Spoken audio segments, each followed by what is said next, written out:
It's your third movie this year. All three have felt very different, and this is probably one of your most ambitious movies yet. You've really shown your range this year. Can you speak to just continuing to evolve as a creative and keep on trying new things?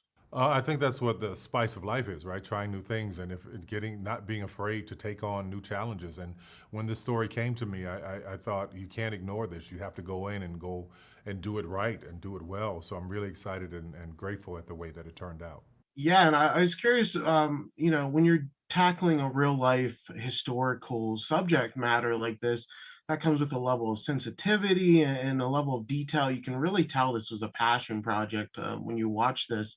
How was it like doing that added research? How did that impact your typical creative process?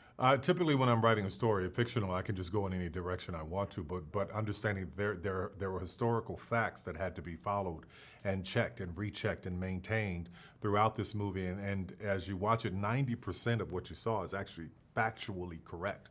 I took some liberties toward the end because I didn't want to end on such a sad note. Because when these women came home, there was no fanfare.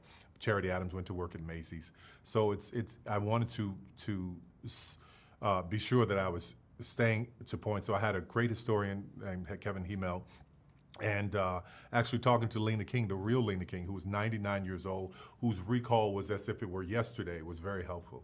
Yeah, I love that we get to see her at the very end of the movie. That was really lovely that you got that footage. And also, Oprah's in this, which is incredible. I know you guys have had a relationship for decades, but how is it directing her? I can't imagine like giving notes to Oprah, you know? Like, The wonderful thing about Oprah and any other actor who's a great actor like Susan Sarandon and Sam Waterston, Dean Norris, all of these people who were in the movie, what a great actor wants is to be directed, and Oprah's no different. She wants to trust the director, wants to know that she's in the right space, wants to know that she's level in the same movie as everybody else in the room. So it was really great.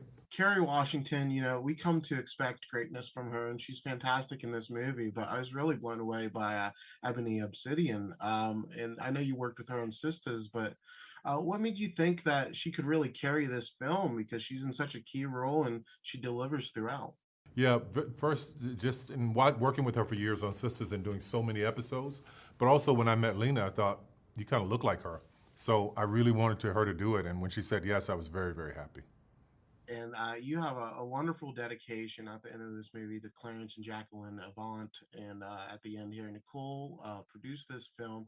How special was it to give that tribute with both of them having passed? I thought that was really beautiful.